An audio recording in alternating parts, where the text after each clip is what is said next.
A lo largo de los siglos se ha dado el calificativo de el último romano a varios personajes importantes del imperio. Desde Marco Junio Bruto, creador de la República Romana, hasta el general Belisario, reconquistador de la ciudad de Roma en el siglo VI bajo las órdenes del emperador Justiniano. Se podrían incluir muchos nombres en esta lista, pero quizás uno de los más significativos sería el de Flavio Aecio.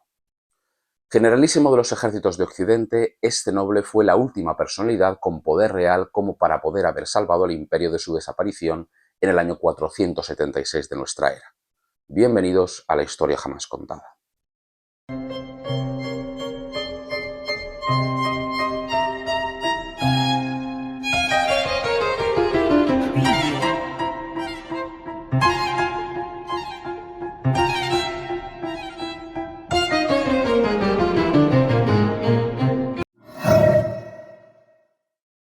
De cuerpo mediano, de disposición varonil, vigoroso de mente y de miembros, un jinete muy capaz, hábil en el lanzamiento de flechas, muy capacitado para la guerra, pero famoso en las artes de la paz. Sin avaricia alguna, la menor lujuria, dotado de buen ánimo para no desviarse de su plan, muy paciente con las injurias e intrépido ante los peligros. En estos términos describe el historiador tardorromano Frigeridus el aspecto y el carácter del general Flavio Aecio. Sin duda, se trataría de un hombre muy capaz, pero ¿cómo llegó a una posición en que los historiadores y panegiristas le tuviesen tan en cuenta? Flavio Aecio nació en los confines del imperio en el año 390, en la ciudad de Dulustorum, la actual Silistra, en Bulgaria. En aquel entonces era una ciudad fronteriza en la provincia de la Moesia Interior, perteneciente al Imperio Romano de Oriente. Una zona de encuentro, de paso y de lucha entre romanos y bárbaros durante siglos y donde la mezcla de gentes locales y extranjeras era el día a día de los ciudadanos. Esta normalidad puede apreciarse en los propios padres de Aecio. Su padre, de nombre Gaudencio, era un noble de la provincia de la Escitia Inferior, en la desembocadura del Danubio. Su posición en la clase alta provincial le permitió casarse con una noble italiana rica, de la cual desconocemos el nombre y que sería la madre de Flavio Aecio. Este matrimonio permitió a Gaudencio desplazarse a la corte de Occidente, donde ocupó dos cargos muy importantes. En el año 399 ejerció el mando militar sobre la provincia de África y entre 400 y 425 fue Magister Equitum per Gallias, es decir, el más alto cargo militar de la Galia. Fue en ese ambiente de clase alta donde desde muy joven Aecio comenzó a relacionarse con el poder y a participar de las intrigas políticas. Ya en el año 405, a la edad de 15 años, Aecio entró a servir en la corte del emperador Honorio como tribuno pretoriano. La posición de pretoriano nos hace evocar tiempos pasados. La guardia del emperador, la élite entre la élite. Pero no nos dejemos engañar. La guardia pretoriana como tal había desaparecido tiempo atrás, durante el gobierno del emperador Constantino. Desconocemos cuál era el papel real de los llamados tribuni pretoriani partis militaris en esta época histórica, pero lo que sabemos a ciencia cierta es que eran considerados por el Estado romano como personas valiosas. Ostentando este cargo, se entregó a Aecio a los godos de Alarico como rehén durante los años 405 a 408. Durante 3 años, Flavio Aecio tuvo la oportunidad de convivir con uno de sus futuros enemigos. Aquí pudo observar sus relaciones sociales, su mentalidad y su manera de luchar de cerca. Y no solo eso, sino que estuvo en posición de entablar relaciones personales con los mismos bárbaros. Aecio debía ser una persona muy inteligente y con dotes políticas ya en esta época. Tan es así que el propio Alarico solicitó que le enviaran a Aecio como rehén de nuevo en el 408, petición que fue denegada. El joven romano había despertado el interés del líder bárbaro. Desgraciadamente, las fuentes no nos aclaran el porqué. Podríamos decir que Aecio completó su formación diplomática en un nuevo destino, el reino de los hunos. Después de haber servido como rehén de los godos, se le envió como rehén de la Horda Huna, donde nuevamente estableció relaciones importantes con los líderes de este pueblo.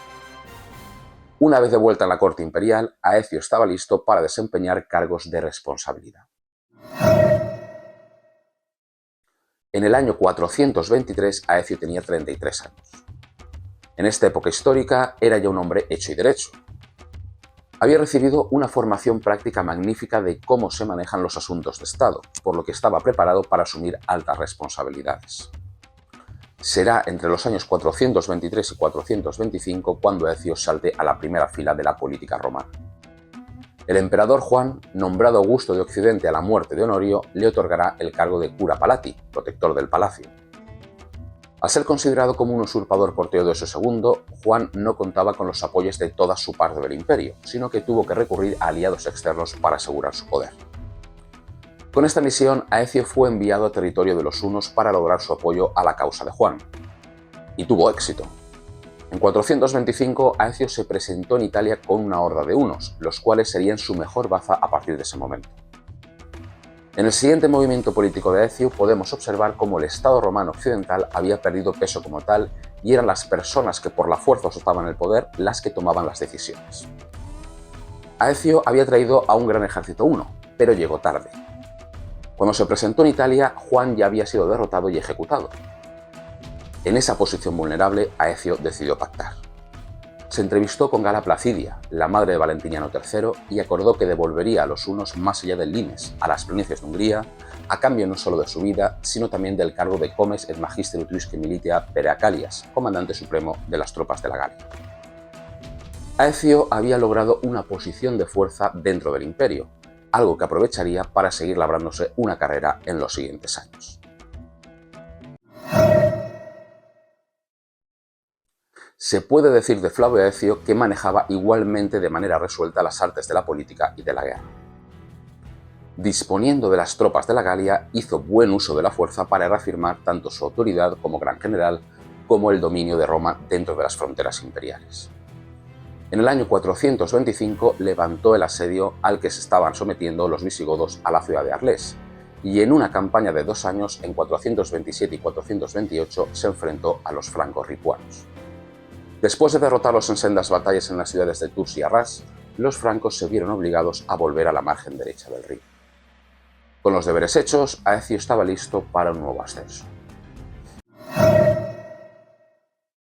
En el año 429, Aecio alcanzó la cumbre de su poder. Ese año fue nombrado Magister Etrusque Militum, es decir, comandante supremo de uno de los ejércitos presentiales que se encontrarían acantonados en Italia. Por encima de él estaba todavía su colega Flavio Constantino Félix, el otro comandante presentialis, pero este tardaría poco en desaparecer. Según nos narra el cronista Próspero de Tiro, en el año 430 Flavio Constantino Félix fue asesinado por el propio Flavio Aecio o por orden de este, así como su mujer Pedusia y el diácono Brunitus.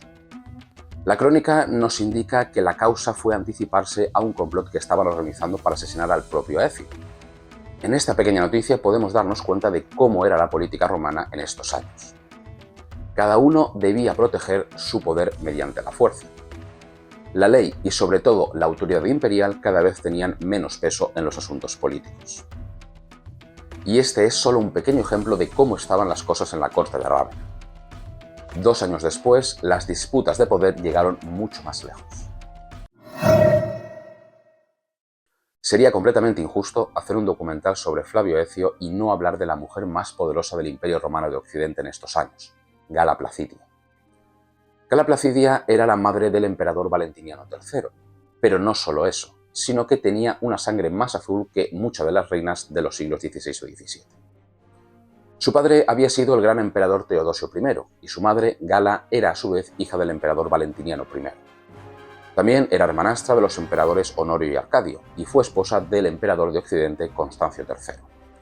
Es decir, una mujer nacida y criada en el seno del poder romano y por tanto más que capacitada para moverse por las turbulentas aguas de este. El objetivo vital de Gala Placidia era el de mantener en el poder a su hijo, el emperador Valentiniano III, por lo que de manera muy inteligente se esmeraba en mantener a los altos cargos del imperio enfrentados entre sí, evitando que ninguno alcanzase suficiente poder como para amenazar al emperador. Su mano se pudo apreciar en los acontecimientos del año 432. Pero para hablar de este año debemos irnos al año 427. En ese momento, Occidente disponía de 2 grandes generales, Flavio Aecio y el Comes Domesticorum y Comes Africae Bonifacio. Ambos estaban enfrentados por el poder, y Aecio dio el paso para acabar con su oponente. En el año 427, Aecio envió un ejército a África para acabar con Bonifacio, acusando a este de traición, pero el intento fracasó. Cuando se descubrió el complot en 429, Aecio no pudo ser castigado, ya que se había convertido en la persona más poderosa en Rávena. Pero Gala Placidia no olvidó la afrenta, ni se dejó intimidar por el gran general. Finalmente, en 432, Bonifacio cruzó el Mediterráneo para vengarse con el apoyo de la corte imperial. En una cruenta batalla cerca de la ciudad de Rímini, ambos generales se enfrentaron cara a cara. Algunas crónicas nos dicen incluso que Aecio hirió de muerte a Bonifacio. Sea esto verdad o no, lo que sí sabemos es el resultado de la batalla. Las fuerzas de Bonifacio derrotaron a las de Aecio, quien se vio obligado a huir. La victoria no fue completa, ya que las heridas de Bonifacio le causaron la muerte ese mismo día. A pesar de ello, Aecio no estaba a salvo. Aprovechando su pérdida de poder, intentaron asesinarle en su propia casa, por lo que se vio obligado a huir primero a Roma y después a través de Dalmacia y Panonia hasta la corte de sus amigos los hunos. Gracias a la ayuda de los hunos, Aecio recobró su poder. Apoyado por mercenarios hunos, se le concedió el cargo de Comes et Magister Etrusque Militum de Occidente. Le entregaron las posesiones de Bonifacio en Italia y se expulsó al yerno de este, Sebastián. Aecio había convertido una derrota en victoria. Durante los siguientes 20 años sería el señor indiscutible de Occidente. Aecio había alcanzado la cumbre de su poder. Ahora debía mantenerlo de la misma manera que lo había logrado, es decir, por la fuerza. A lo largo de los siguientes años, el general romano estará presente en muchas campañas, casi siempre de manera exitosa.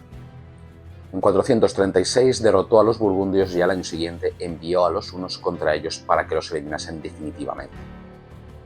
Ese mismo 436 también se enfrentó a la rebelión bagauda de la Armórica, en Galia. En 438 se enfrentó a los visigodos en la batalla de Mons Colubrarius, de la que ya hemos hablado en otro vídeo del canal. También en 438 envió un ejército a Hispania para que acabase con los suevos que se habían asentado allí. En 439 regresó a Italia, y en Roma se le concedió una estatua donde se le honraba por haber asegurado Italia de los burgundios y los godos. En 440 estaba allí en Roma al mando de un gran ejército esperando la llegada de los vándalos. Finalmente no tuvo que intervenir, ya que los vándalos, que habían cruzado de África a Sicilia y que estaban asediando la ciudad de Panormo, decidieron retirarse ante la llegada de una gran flota enviada desde Constantinopla. En 442 volvió a la Galia, donde para acabar con los problemas de la región de Armórica decidió asentar a un gran contingente de alanos en esas tierras. También acabó finalmente con el problema burgundio, asentando a los restos de este pueblo en Saboya en el año 443. La intensa tarea de pacificación de Aecio había dado sus resultados. El poeta Merobaudes describe este periodo como de paz y tranquilidad, gracias a las acciones del general romano. Pero la paz duró poco. En 447, de nuevo la región de Armónica dio problemas. Aecio hubo de presentarse allí para pacificar la zona. En 448, los francos invadieron de nuevo la frontera norte de la Galia, obligando a Aecio a desplazarse allí y a derrotarlos en batalla cerca de la ciudad de Tours primero y después en un lugar llamado Vicus Helena, una localización que nos es desconocida en la actualidad. Aunque parecía que Roma era capaz de acabar con cualquier amenaza que se le presentase, en 449 Aecio hizo un movimiento extraño. Ese año llegó a un acuerdo con los hunos por el cual les concedía parte de la región de Panonia. Desconocemos la razón de este pacto. En este momento, al frente de los hunos ya se encontraba el rey Atila y por los acontecimientos de los siguientes años sería posible que Aecio tratase de apaciguar al nuevo rey huno para evitar una invasión.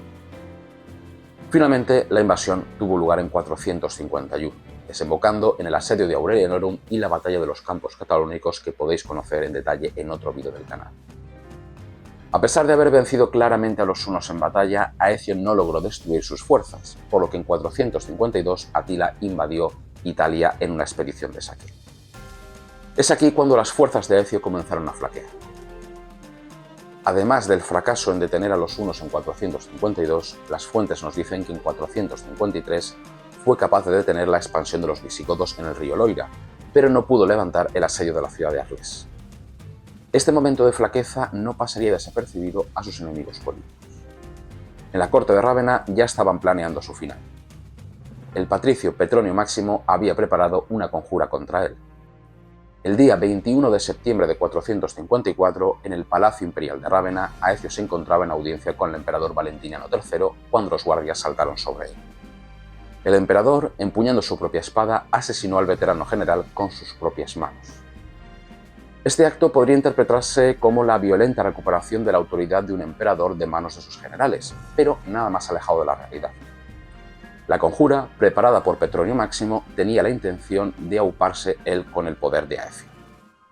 Valentiniano, creyéndose fuerte, rechazó la idea, negando a Máximo ese poder. Al año siguiente, Máximo haría asesinar al propio Valentiniano para coronarse él mismo Augusto, cargo que solamente ostentaría durante 6 semanas, antes de morir en combate contra los vándalos que habían invadido Italia. De un plumazo había acabado con el último periodo de relativa estabilidad de que gozaría el Imperio Romano de Occidente.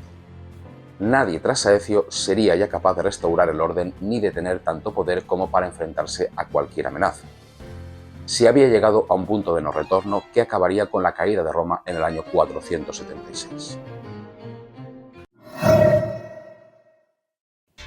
Si te ha gustado el vídeo, dale a me gusta, suscríbete al canal y dale a la campanita para que te lleguen las notificaciones de las novedades. Y si además quieres que te cuente la historia en los lugares donde tuvieron lugar, puedes participar en mis visitas guiadas. Te dejo un link en la descripción con más información al respecto. Hasta la próxima.